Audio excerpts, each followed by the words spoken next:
Hello friends, आप सभी का स्वागत है eagle IAS the study zone में। साथियों, आज का जो डिस्कशन पॉइंट है वो है यूपीएससी सिविल सर्विस मेंस का जो जनरल स्टडीज़ पेपर 1 है, जिसके तहत जो है आज हम लोग PYQ डिस्कशन करेंगे और इनमें इतिहास के प्रश्नों को लेकर के एवं भारतीय संस्कृति एवं विरासत के प्रश्नों को लेकर के क्या करेंगे, डिस्कशन करेंगे। ये हमारा क्या रहेगा, मूल जो है डिस्कशन का पॉइंट रहेगा। 2022 से लेकर 2024 के प्रश्न पत्र को लिया गया है और शब्द सीमा के आधार पर लिया गया है। अर्थात इस जो वीडियो है उसमें हम 150 शब्द सीमा के जो प्रश्न हैं जिसमें 10 मार्क्स दिए गए हैं, उन प्रश्नों को लेकर के क्या करेंगे, डिस्कशन करेंगे, जो कि 2022 से लेकर के साल 2022 से लेकर के 2024 तक का होगा। इन 3 वर्षों के प्रश्नों का 150 शब्द सीमा वाले का ही आज क्या करेंगे, डिस्कशन करेंगे। बाद में 250 वाले भी लाए जाएंगे और फिर ऑप्शनल पेपर को लेकर के भी कार्य किया जाएगा। तो चलिए प्रारंभ करते हैं। प्रारंभ करने से पूर्व जो है मैं आपको बता दूं कि इससे पूर्व का एक क्लास दिया गया था यूपीएससी सीएससी मेंस के तहत जीएस पेपर 1 का ही सिलेबस को वहां डिस्कशन किया गया था और साथ में क्वेश्चन पैटर्न का डिस्कशन किया गया था कि कितने कितने मार्क्स डिस्ट्रीब्यूट रहते हैं, चाहे वो इंडियन हिस्ट्री, साथ में कल्चरल हेरिटेज को मिला करके, ज्योग्राफी, वर्ल्ड ज्योग्राफी को मिला करके, और जो इंडियन सोसाइटी और सोशल इश्यूज़ को लेकर के। तो ये वीडियोस जो है हमारे यूट्यूब पर उपलब्ध है, आप उसे देख सकते हैं। और आज जो है हम PYQ डिस्कशन का एक सिलसिला प्रारंभ कर रहे हैं। 150 शब्दों सीमा को लेकर के जो है आज शुरुआत किया जा रहा है। तो चलिए प्रारंभ करते हैं। तो सबसे पहला जो प्रश्न पत्र है वो जो है 2022 का लिया गया है। ठीक है, पहले 2022, फिर 2023 और 2024। बोलने की आवश्यकता नहीं है, एज यूजुअली 1 से 10 तक के प्रश्न जो है 150 शब्दों के लिए बने हुए हैं और वही आज हमारा क्या है, मुख्य डिस्कशन का पॉइंट है, जिसमें क्या है 10 मार्क्स होते हैं। ठीक है, चलिए तो आगे बढ़ते हैं। 2022 में क्या कुछ प्रश्न पूछा गया उसको लेकर के डिस्कशन करते हैं। स्पष्ट करें कि मध्यकालीन मंदिरों की मूर्ति कला उस दौर के सामाजिक जीवन का प्रतिनिधित्व करती है। मध्यकाल में जो भारतीय मंदिर के में जो मूर्ति कला को लेकर के डिस्कशन किया जा रहा है, वास्तुकला को लेकर के नहीं, लेकिन मूर्ति कला को लेकर के डिस्कशन किया जा रहा है और कहा जा रहा है कि ये जो मूर्ति कला है सामाजिक दौर का या सामाजिक जीवन का क्या करती है, प्रतिनिधित्व करती है। इसको लेकर के आपको क्या करना है, जो है लिखना है। 150 शब्द सीमा इसमें तय किया गया है। देखिए, मूर्ति कला जो है हमेशा से ही क्या है, इसका प्रयोग जो है समाज के सांस्कृतिक पहलुओं को दर्शाने के लिए किया गया है। जैसे मान लीजिए कि मूर्ति कला का प्रयोग जो है पौराणिक कथाएं, रामायण, महाभारत एवं जो पौराणिक कथाएं उनको जो है उकेरने में भी जो है इसका प्रयोग किया जाता था। मंदिरों के दीवारों पर जो है रामायण की कथाओं को, महाभारत की कथाओं को या पौराणिक कथाओं को जो है मूर्ति कला के माध्यम से जो है चित्रित किया जाता या उकेरा जाता था। ठीक है, तो मध्यकाल की अगर हम बात करें तो मध्यकाल में जो है सल्तनत काल और मुगल काल जो है का प्रभाव जो है जोर शोर से जो है भारतीय समाज पर था और जिसके कारण जो है इस समय मंदिरों में जो मूर्ति कला को अपनाए गए उनमें ज़्यादातर जो है धार्मिकता का प्रभाव जो है देखने को पाया गया। हालांकि मूर्तियाँ क्या होते थे, सुंदर होते थे, अर्थात तत्कालीन जीवन शैली से संबंधित होता था और भौतिक जीवन का भी जो भौतिक परिवेश या भौतिक जीवन का भी इसमें क्या होता था न चित्रण पाया जाता था या मूर्तियों को उसी हिसाब से उकेरा जाता था। इसके साथ साथ जो है इसमें राज दरबार का भी प्रभाव था और लौकिक जीवन का तो प्रभाव हमेशा से ही मूर्ति कला में जो है प्रदर्शित किया जाता है। तो इस प्रकार हम ये कह सकते हैं कि मध्यकाल में जो मूर्ति कला है उसकी मूल विशेषता क्या थी, ना एक तो सुंदर होते थे ही वो, उस पर भौतिक जीवन का भी प्रभाव था, आम जीवन शैली का भी प्रभाव था और साथ में जो मूल रूप से है वो धार्मिकता का प्रभाव जो है देखने को मिलता था। तो इस प्रकार से हम इसे लिख सकते हैं। चलिए दूसरे प्रश्न को लेकर के क्या करते हैं, डिस्कशन क्या करते हैं। अधिकांश भारतीय सिपाही वाली ईस्ट इंडिया की सेना, ईस्ट इंडिया सेना का जो फॉर्मेट था, ईस्ट इंडिया का सेना का जो फॉर्मेट था, अगर हम वो बात करें तो उसमें भारतीय सेना क्या होते थे जो है अधिक होते थे, जबकि जो यूरोपियन सेना होते थे वो क्या होता था, कम होता था। फिर भी ये जो ईस्ट इंडिया की सेना थी ये अधिकांश देसी रियासतों को पराजित करने में कामयाब कामयाब हो गई और 1857 के पूर्व तक जो है लगभग जो है सभी जो है भारतीय प्रदेशों को या भारतीय देशीय रियासतों पर जो ईस्ट इंडिया का कब्जा हो गया था। तो ये कैसे संभव हो पाया? तो ये सीधी सी बात है कि अधिकांश जो भारतीय सिपाही थे जो कि ईस्ट इंडिया कंपनी की सेना में थे, उन्होंने तात्कालिक राजाओं की तुलना में जो है कई मामलों में जो है आगे था। अब किन किन मामलों को अगर देखा जाए जो उस मामले से आगे थे, एक तो हो गया कि जो है आधुनिक हथियार उनके पास थे, इसके साथ साथ वे सुसज्जित भी होते थे, अर्थात हथियारों से सुसज्जित रहते थे, आधुनिक मॉडर्न हथियार जो थे उनके पास था। इसके अलावा प्रशिक्षण की जो उन्नत तकनीक, उन्हें जो है हमेशा प्रशिक्षित किया जाता था। प्रशिक्षण होने से क्या होता था, वे हमेशा जो है सेना के नए नए विधियों से क्या रहते थे, परिचित रहते थे। इसके अलावा जो है उच्च अनुशासन, उनमें जो है डिसिप्लिन का क्या पाया जाता था, जोर शोर से डिसिप्लिन पाया जाता था, जिसके कारण जो है वे जो है अपने जो सेना के अधिकारी होते थे उनके आज्ञा का पालन करते थे और इस प्रकार जो है भारतीय देशी रियासतों पर जो है वे क्या हुए थे, हावी हुए थे और उन्हें पराजित भी कर दिया था। इसके अलावा जो है उन्नत तकनीकी को अपनाना, उन्नत एवं उच्च रणनीति के आधार पर जो युद्ध करना, इन सभी तकनीकों के माध्यम से ही जो भारतीय ईस्ट इंडिया कंपनी जो कि भारतीय सिपाही से बनी हुई थी, उनके द्वारा जो है भारतीय देशी रियासतों को क्या किया गया या भारतीय राजाओं को क्या किया गया, पराजित किया गया और भारत पर जो है कब्जा किया गया। अब देखिए, एक एग्जाम्पल के तौर पर अगर देखा जाए, 1857 में सिपाही विद्रोह हुआ, तो उससे पूर्व की स्थिति और उसके बाद की स्थिति को लेकर के एक बार डिटेल कर लेते हैं ताकि आपको एक आइडिया हो जाए कि किस प्रकार ईस्ट इंडिया कंपनी की सेना में भारतीयों की संख्या कितनी थी। 1857 के पूर्व की अगर बात करें तो भारतीय सेना की संख्या थी 2,38,000 के आसपास थी, ठीक है, 2,38,000। वहीं यूरोपीय कितने थे, तो 40,000 थे। अब जैसे 1857 का विद्रोह हुआ, उन्हें जो है समझ में आ गया कि भारतीय सैनिक की संख्या अधिक होने के कारण ये विद्रोह जो है क्या है, काफ़ी तीव्रता के साथ हुआ था। अगर यही स्थिति बराबर रही तो हो सकता है आगे भी और इस तरह के विद्रोह हो और वो इसकी तुलना में सुसंगठित हो और क्या हो ना, और अधिक तीव्र हो। तो इस स्थिति को जो है भांपते हुए अंग्रेजों के द्वारा क्या किया गया, ब्रिटिशर्स के द्वारा 1857 के बाद स्थिति को बदल दिया गया और अब सैनिकों की संख्या क्या कर दी गई, कम कर दी गई। अर्थात भारतीय सैनिकों की संख्या को जो है 1.5 लाख से थोड़े अधिक रखा गया और यूरोपीय संख्या को जो है 60,000 से अधिक कर दिया गया। 1857 के बाद जो संख्या का परिवर्तन किया गया था वो मूल रूप से 1:2 और 1:3 पर जो है आधारित होता था, अर्थात अलग अलग प्रांतों के लिए। बंगाल में मान लीजिए 1:2 है तो मद्रास में जो है 1:3 का अपनाया जाता था। तो आप देख पा रहे हैं कि जो भारतीय सिपाही वाले सैनिक होते थे, ये इसी सैनिक के माध्यम से ईस्ट इंडिया कंपनी ने जो है तत्कालीन भारतीय राजाओं को क्या किया था, पराजित किया था। अल्प समय में उन्हें पराजित करते हुए जो है क्या किया था, इन क्षेत्रों पर विजय प्राप्त कर लिया था। ठीक है, चलिए आगे बढ़ते हैं। नेक्स्ट प्रश्न क्या है, नेक्स्ट प्रश्न है कि औपनिवेशिक भारत की 18वीं शताब्दी के मध्य में अकाल पड़ने में अचानक वृद्धि देखने को मिलती है, तो कारण बताइए। तो कई कारण इनमें थे, ना केवल प्राकृतिक कारण थे बल्कि ब्रिटिश काल की जो नीतियां थी, खास करके जो भूमि कर की नीतियां थी, उसके कारण भी क्या हुआ ना, अकाल को प्रोत्साहन मिला था। इसके अलावा तो प्राकृतिक कारण थे ही, जैसे अधिकतर वर्षा होने के कारण, क्रॉप फेल्योर होने के कारण, साथ में चिकन पॉक्स जो होता था, महामारी जिसे कहते हैं, महामारियों का प्रकोप लगातार होने के कारण भी क्या होता था, किसानों की खेती बर्बाद हो जाती थी। बीमारी के कारण जो है क्या होता था, अकाल पड़ते थे। तो हम ये इसको किस तरीके से लिख सकते हैं, हम इसे लिख सकते हैं कि ब्रिटिश काल में जो है भूमि कर की जो नीतियाँ थी, जिनमें अगर आप देखें परमानेंट सेटलमेंट था, महलवारी व्यवस्था का या रैयतवारी का, इन सब में जो भूमि कर लिया जाता था वो काफ़ी अधिक होता था और किसान इससे देने में क्या होता था, लगभग जो है वो नहीं दे पाते थे और बाद में क्या होते थे, महाजनों के चंगुल में या सूदखोरों के चंगुल में फंस जाते थे। इनसे भी उनकी आर्थिक स्थिति खराब हो जाती थी और जिसके कारण जो है दुर्भिक्ष की स्थिति उत्पन्न हो जाती थी और अकाल जो है वो बढ़ने लगता था। एक ये हो गया।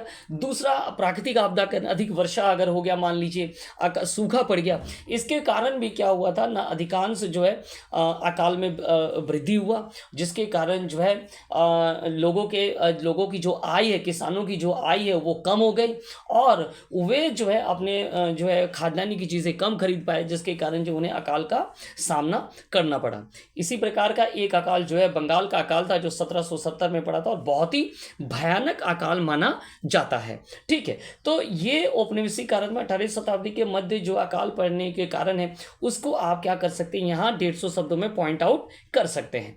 चलिए, तो ये तो था 2022 का पेपर, जिसमें भारतीय मंदिरों की, मध्यकालीन मंदिरों में जो मूर्ति कला को लेकर के सामाजिक जीवन का प्रतिबिंब, एक। दूसरी, ईस्ट इंडिया कंपनी जो सेना थी, जिसमें भारतीयों की संख्या अधिक थी, और उनके द्वारा क्यों जीता गया, तो उच्च तकनीकी, उच्च रणनीति, अनुशासन का प्रयोग, प्रशिक्षण की जो व्यवस्था थी, और खास करके जो यूरोपियन प्रशिक्षण था, उसको कई बाद के जाकर के शासकों के दौर में अपनाया गया था। अगर आप टीपू सुल्तान की बात करें, रंजीत सिंह की बात करें, इन्होंने अपनी सेना का भी डेवलपमेंट जो है इसी आधार पर किया था, अर्थात यूरोपियन जो प्रशिक्षण था, उसी के माध्यम से अपने सेना का डेवलपमेंट किया था। तो ये डेवलपमेंट होने के कारण ही जो है ब्रिटिश ईस्ट इंडिया कंपनी की सेना क्या थी, देसी रियासतों में जो भारतीय राजा हैं उनको पराजित करने में कामयाब हुआ था। ठीक है, चलिए अब नेक्स्ट जो है पेपर है, वो है सिविल सर्विस 2023 का पेपर लेंगे। सेम, चूंकि 150 शब्दों की जो प्रश्न है उनको लेकर के आज का डिस्कशन किया जा रहा है, तो चलिए प्रारंभ करते हैं। सबसे पहले है, प्राचीन भारत के विकास की दिशा में भौगोलिक कारकों की जो भूमिका है वो स्पष्ट कीजिए। तो भौगोलिक कारक में क्या क्या हो सकता है, पहले इसको लेकर के डिस्कशन करेंगे। भौगोलिक, वे कौन कौन से भौगोलिक कारण हैं जिन्होंने जो है सभ्यता को जन्म दिया, पहली चीज़ है। जिन्होंने बाद में जल करके शहरीकरण को जो है महाजन पदों का विकास किया। वे कौन से भौगोलिक कारण हैं जिन्हें मौर्य काल को डेवलप किया, जहाँ गुप्त काल डेवलप हुए, किस कारण से कन्नौज के क्षेत्र में त्रिकोणात्मक संघर्ष हुआ, हर्षवर्धन का साम्राज्य बना। दक्षिण में अगर बात करें, जो नर्मदा नदी से लेकर तुंगभद्रा नदी या कावेरी नदी तक जो है जो साम्राज्यों का विकास हुआ, जिनमें सातवाहन साम्राज्य का पहले नाम आएगा, उसके बाद राष्ट्रकूटास का नाम आएंगे, उसके बाद हम कह सकते हैं एकदम डाउन में अगर बात करें तो पल्लवों का नाम आएगा, तो इस प्रकार जो साम्राज्यों का विकास हुआ उनमें भौगोलिक कारक कितना इंपॉर्टेंट है। भौगोलिक कारक में क्या कुछ हो सकता है, तो भौगोलिक कारक में याद रखिएगा, भौगोलिक कारक में नदी के किनारे, अर्थात जल प्रबंधन की जो उच्च प्रणाली थी, उसके बगल में जो है बस्तियों का विकास होता था। और इसके सबसे बड़ा प्रमाण क्या था ना, इसके सबसे बड़ा प्रमाण था हड़प्पा जो सिविलाइजेशन था, जो कि सिंधु रिवर सिस्टम के बगल में क्या हुआ, फला फूला और उपजा। चूंकि जल प्रबंधन तंत्र से उन्हें क्या होता था, जल की प्राप्ति होती थी, और इसके कारण ही व्यापार का जो विकास भी हुआ। इसी व्यापार के विकास के कारण हमें लोथल जो है क्या है, एक डॉकयार्ड के रूप में विकसित होता हुआ दिखता है, कि लोथल को एक डॉकयार्ड की तरह इसका इस्तेमाल बनाया गया था। तो ये जो जल प्रबंधन है, या जो जल प्रणाली है, जिसके कारण हड़प्पा सभ्यता का सबसे ज़्यादा क्या हुआ ना, डेवलपमेंट हुआ। तो एक तो ये भौगोलिक कारण हो गया। ठीक इसके आगे अगर हम बात करें, तो गंगा घाटी में जो प्रवेश हुआ, या गंगा घाटी की जिसे सभ्यता कहते हैं, इसका डेवलपमेंट कब हुआ, तो इसका डेवलपमेंट हुआ 1000 ईस्वी में, जैसे ही लोहे का विकास हुआ। अच्छा, एक चीज़ और जो है ध्यान में रखिएगा, हड़प्पा सभ्यता में धातु का प्रयोग प्रारंभ हो गया था। मूल रूप से जो है तांबा और कांसे का प्रयोग जो है हड़प्पा सभ्यता में होना प्रारंभ हो गया था। कांसे के उपकरण बनाए गए, कांसे के जो है हथियार बनाए गए। तो इन उपकरण के कारण ही क्या हुआ ना, हड़प्पा सभ्यता का विकास हुआ। अब 1000 ईस्वी पूर्व में जैसे ही जो है लोहे का आविष्कार हुआ, लोहे के आविष्कार के द्वारा लोहे के उपकरण बनाए गए, और लोहे के उपकरण के माध्यम से जो है सरप्लस एग्रीकल्चर हुआ, खेती जो है सरप्लस होने लगा, और सरप्लस उत्पादन ने जो है इन बस्तियों को क्या बना दिया, अर्थात जो वैदिक बस्तियों से क्या बन गया ना, महाजन पद बन गए। महाजन पदों में अगर आप देखेंगे जो 16 महाजन पद थे उनमें 4 महाजन पद काफी जो है 4-5 महाजन पद डेवलप हुए थे, जिनमें सबसे ज्यादा डेवलपमेंट किसका हुआ था, तो जिनमें सबसे ज्यादा जो डेवलपमेंट हुआ था वो एक तो मगध का हुआ था और दूसरा जो बात है वो अवंती का। इन दोनों की स्थिति को अगर आप क्या करेंगे, विचार करेंगे, तो मगध के क्षेत्रों में जो है खनिज पदार्थों की प्राप्ति, खास करके लोहे की प्राप्ति है ना, तो संपूर्ण झारखंड का जो क्षेत्र है वो लोहे की प्राप्ति, एवं यहाँ एक विशाल जंगल था जहाँ से भोजन आहार भी प्राप्त होता था।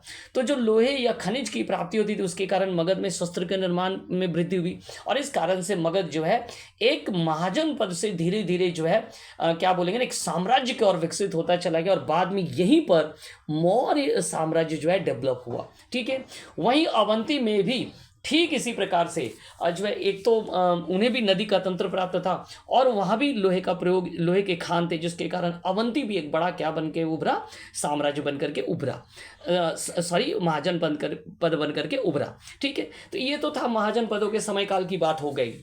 मगध में जो है गंगा और सोन नदी का भी एक प्रवाह तंत्र मिल रहा है, जिसके कारण जो है इसका यातायात का जो विकास हुआ, साथ में इसके द्वारा व्यापारिक प्रणालियां विकसित हुई, जिसके कारण मगध बाद में जो है मौर्य साम्राज्य के रूप में विकसित हुआ। इसी मौर्य साम्राज्य के आधार पर ही हम बाद में हमें देखने को मिल रहा है कि गुप्त साम्राज्य का विकास होता है। तो दोनों के जो कारण है, विकसित होने के कारण हमें वो क्या दिख रहा है ना, वो मूल रूप से एक तो लोहे की प्राप्ति, लोहे का अधिकांश उपयोग, नदी तंत्र प्रणाली जिसका व्यापार के तौर पर इस्तेमाल करना, साथ में इसका जल जो साम्राज्य में जो जल की उपलब्धता उसका पूरा करना, इसी जल के द्वारा एग्रीकल्चर करना, साथ में जो है इसके द्वारा कनेक्टिविटी बढ़ाना, अर्थात डिफरेंट क्षेत्रों में जो है व्यापार किया जाना। तो इन सभी कारणों से जो है मौर्य काल एवं गुप्त काल का विकास हुआ। कन्नौज का क्षेत्र भी जो है क्या है, वो कृषि उत्पादन की दृष्टि से काफ़ी महत्वपूर्ण माना जाता है, नदी तंत्र की दृष्टि से महत्वपूर्ण माना जाता है, और इस क्षेत्र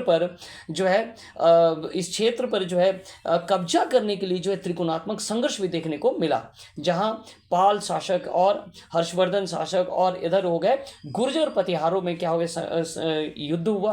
फिर यहाँ राष्ट्रकूट का भी हमें प्रवेश बाद में देखने को मिला। तो कन्नौज को लेकर के त्रिकोणात्मक संघर्ष भी हमें देखने को मिला हर्ष के बाद। ठीक है, तो ये कुछ जो आप लिख सकते हैं।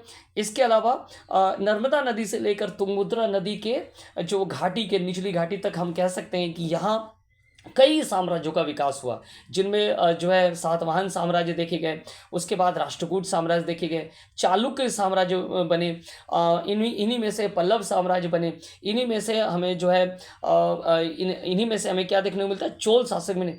इनको जो भौगोलिक कारक मिला वो क्या था ना, इन्हें समुद्र मिला था, और इन समुद्रिक कारक के कारण इनका जो है नौसेना का विकास हुआ। नौसेना के विकास ने इन्हें जो है चोलों के द्वारा साउथ ईस्ट एशिया में इनके द्वारा आक्रमण किया गया, और वहाँ इनके कारण जो है इनके व्यापार में भी वृद्धि हुई।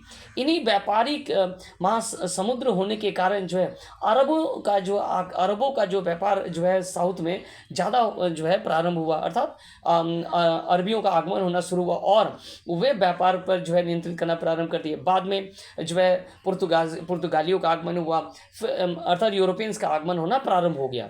तो इस प्रकार भौतिक कारकों ने ही जो है प्राचीन काल में क्या किया था ना, जो है प्राचीन भारत के विकास में जो एक महत्वपूर्ण भूमिका को निभाया था। ठीक है, चलिए आगे क्या देखेंगे, आगे नेक्स्ट देखेंगे महात्मा गांधी और रविंद्रनाथ टैगोर। महात्मा गांधी और रविंद्रनाथ टैगोर के बीच शिक्षा और राष्ट्रवाद के प्रति।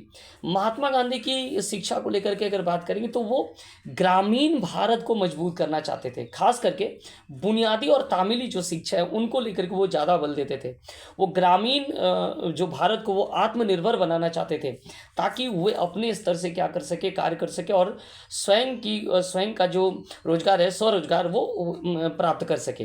तो उनकी शिक्षा केंद्रित थी ग्रामीण स्तर पर, और ग्रामीण आत्मनिर्भरता को लेकर के जो है उनकी जो है शिक्षा थी। राष्ट्रवाद की अगर बात करें तो उन्होंने अहिंसा पर बल दिया, सविनय अवज्ञा पर बल दिया, और सहयोग के सिद्धांत पर कार्य किया। साथ में वे जो है स्वराज प्राप्ति पर ज़्यादा जोर देते थे। तो गांधी जी का जो राष्ट्रवाद था वो अहिंसा और मूल रूप से जो है सविनय अवज्ञा और सहयोग के भावना पर आधारित था। रविन्द्रनाथ टैगोर की अगर बात करें तो उनकी शिक्षा की अगर बात करें तो वो कला एवं सांस्कृतिक दोनों दृष्टिकोण जो है विकास पर जोर देते थे। इसी आधार पर 1901 में उन्होंने जो है शांति निकेतन बनाया, जो बाद में 1918 में विश्व भारती बना।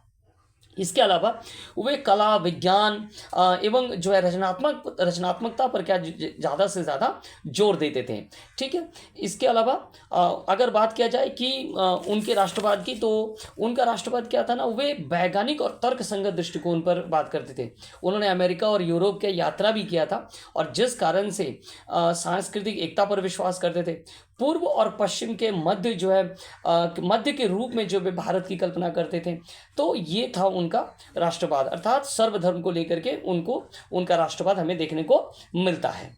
तो ये महात्मा गांधी और रविन्द्रनाथ टैगोर के राष्ट्रवाद की अवधारणा। चलिए, नेक्स्ट प्रश्न है कि विश्व के विभिन्न देशों में रेलवे के आगमन होने से सामाजिक और आर्थिक प्रभावों पर विचार कीजिए।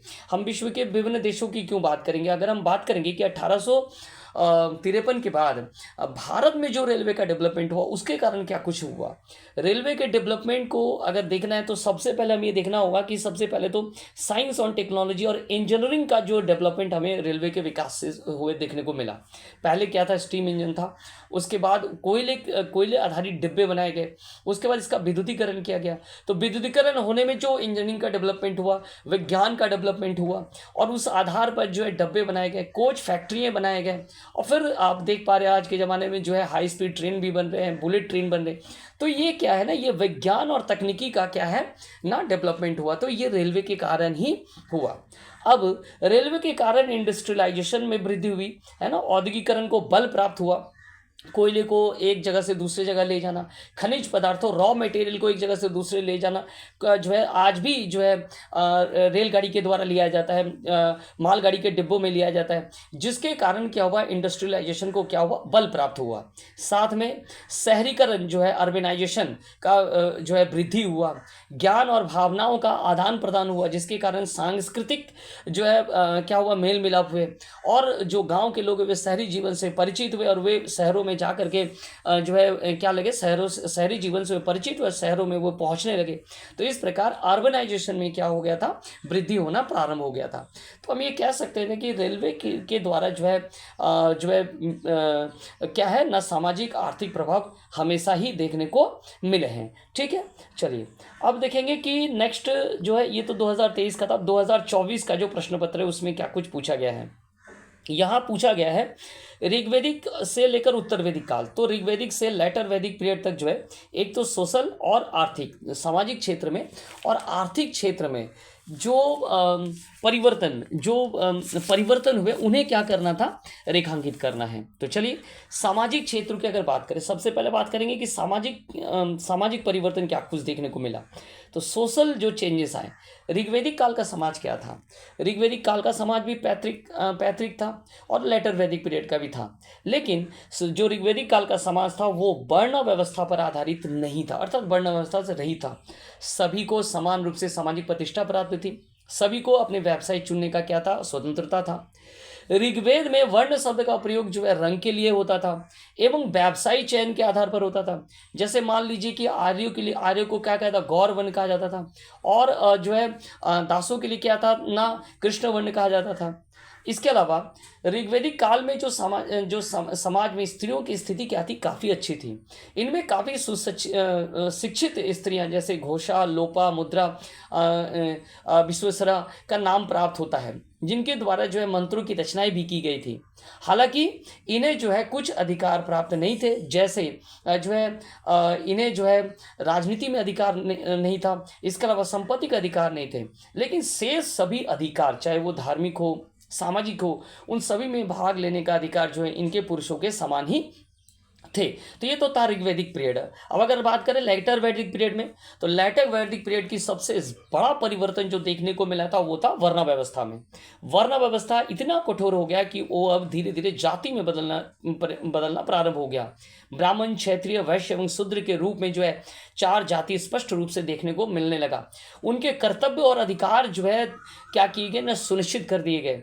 शतपथ ब्राह्मण में जो है इन चारों वर्णों के कर्तव्यों का भी वर्णन जो है किया गया है। तो इस प्रकार सबसे ज़्यादा जो कठोरता आ गई वो जो है लेटर वैदिक पीरियड में क्या देखने को मिला ना, वर्ण व्यवस्था में जो है कठोरता आने लगा। ठीक है, और सभी के कार्य जो हो गए, व्यवसाय का चयन भी जो है अब जाति के आधार पर होने लगा। ठीक है, तो ये कुछ परिवर्तन आया। अगर आर्थिक जीवन की बात करें, चाहे वो ऋग्वैदिक काल हो या लेटर वैदिक पीरियड हो, दोनों का जो आधार था वो कृषि एवं पशुपालन पर था। चूंकि आर्य जो है कृषि और पशुपालन से ज़्यादा जुड़े हुए थे, तो व्यापार से उनका ज़्यादा लगाव नहीं था। जो व्यापारी या पण्य लोग होते थे वो क्या करते थे, व्यवसाय से जुड़े होते थे। ऋग्वैदिक समाज में जो है व्यवसाय आनुवांशिक नहीं थे, लेकिन वहीं लेटर वैदिक पीरियड में हमें देखने को मिल रहा है कि ये जो व्यवसाय है वो धीरे धीरे आनुवंशिक होता चला गया। तो कुछ इस प्रकार से जो है आप क्या कर सकते हैं, सामाजिक और आर्थिक क्षेत्र में जो परिवर्तन हुए उसे आप दिखा सकते हैं। ठीक है, चलिए नेक्स्ट प्रश्न क्या है। नेक्स्ट प्रश्न है कि पल्लवों के दक्षिण भारतीय कला और साहित्य के विकास में कांची के पल्लव, देखिए पल्लवों का जो योगदान है उसको लेकर के पूछा गया है। तो पल्लव के समय काल में सबसे ज़्यादा जो उन्नति हुआ था वो कला और साहित्य के क्षेत्र में हुआ था। खास करके कला की अगर बात की जाए तो कला के क्षेत्र में वास्तुकला, ये वास्तुकला पल्लवों के काल की जो वास्तुकला है वो बाद में जा करके द्रविड़ शैली के लिए आधार का निर्माण करती है, पल्लवों के द्वारा जो विकसित किया गया था। इसके अंतर्गत जो है 3 प्रकार के शैली का भी मंदिर निर्माण की जो शैली हुई थी वो विकसित हुआ था। एक तो मंडप, दूसरा हो गया रथ, फिर हो गया विशाल स्ट्रक्चरल मंदिर बनाने की जो कला है वो पल्लवों काल में क्या हो गया, जो है डेवलप हुआ था। इसके अलावा अलग अलग पल्लव शासकों के द्वारा अलग अलग शैली के क्या क्या मंदिरों का डेवलपमेंट किया गया, जैसे महेंद्र शैली, मामल शैली, रथ मंदिर एवं राजसिंह शैली, इस नंदी वर्मन शैली। तो इन सब शैलियों का जो है डेवलपमेंट हमें जो है वास्तुकला के क्षेत्र में होता हुआ दिख रहा है। अगर चित्रकारी की बात करें तो भित्ति चित्र का जो है डेवलपमेंट जो है पल्लव काल में देखने को मिलता है। हालांकि वो कम प्राप्त हुए, लेकिन बड़े बड़े भित्ति चित्र जो है बनाए गए। साहित्य की अगर बात करें तो साहित्य के क्षेत्र में एक तो संस्कृत और दूसरा तमिल, दोनों का क्या है डेवलपमेंट हुआ। और यहाँ तक कि जो पल्लव शासक थे वे भी क्या थे, रचनाकार थे। जैसे महेंद्र वर्मन प्रथम ने जो है मत विलास प्रहसन, एक हास्य और व्यंग्यात्मक जो रचना है वो लिखा था। इसके अलावा नरसिंह वर्मन के दरबार में कहा जाता है कि महान लेखक दंडी निवास करते थे, जिनके द्वारा जो है 10 कुमार चरित और काव्यादर्श की रचना की गई थी। तो ये कुछ जो है साहित्य के में योगदान है। इसके अलावा कांची जो है उस समय क्या है ना, शिक्षा का और विद्या का एक बहुत बड़ा प्रमुख केंद्र के रूप में जो है उभरा था। तो पल्लव काल में जो डेवलपमेंट हुआ वास्तुकला के क्षेत्र में, वो बाद में जाकर उसी आधार पर द्रविड़ शैली का निर्माण हुआ। एक तो ये हो गया, और साहित्य के क्षेत्र में जो है काफ़ी कुछ क्या है ना बदलाव आया। विद्वानों और दरबारी विद्वानों को भी क्या दरबारों में संरक्षण दिया गया। तमिल और संस्कृत दोनों साहित्यों का डेवलपमेंट हुआ। वैष्णव संतों के द्वारा, शैव संतों के द्वारा जो है तमिल का क्या किया गया नाम, तमिल भाषाओं का क्या किया, काफ़ी विकास किया गया अपने अपने रचनाओं के माध्यम से। ये कुछ है प्रश्न। शेष प्रश्न 2024 का था कि जो भारत छोड़ो आंदोलन के कारण और परिणाम को उल्लेखित करना है। तो भारत छोड़ो आंदोलन के कारण को जो है कई कारण थे, जैसे कृष्ण मिशन की असफलता, जो संवैधानिक जो पूर्व में जो संवैधानिक जो डेवलपमेंट किया गया वो क्या था, अधूरा था। स्वराज की प्राप्ति नहीं हो पाया था, स्वशासन भी ठीक ढंग से नहीं मिल पाया था। इन सभी कारणों के कारण क्या हो गया ना, गांधी जी को अंततः भारत छोड़ो जो है आंदोलन प्रारंभ करना पड़ा, और इसके परिणामों को लेकर के क्या करना है आपको लिखना है। तो साथियों आज जो है 150 शब्द सीमा को लेकर के क्या किया गया ना, PYQ डिस्कशन किया गया है। आगे जाकर के जो 250 शब्द सीमा है उसको लेकर के डिस्कशन किया जाएगा। आज 3 वर्षों का 2022, 23 और 24 को लेकर के डिस्कशन किया गया है। इसके बाद 250 शब्द सीमा को लेकर के डिस्कशन किया जाएगा। और जो है धीरे धीरे जो है आपके, जैसा कि मैंने कहा कि हिस्ट्री की क्लासेस और इंडियन हेरिटेज और कल्चर की क्लासेस जो है आपको दी जाएगी मेंस के तहत। हमारे साथ जुड़े रहिए, और हमारे साथ जुड़ने के लिए आप सभी का बहुत बहुत धन्यवाद है।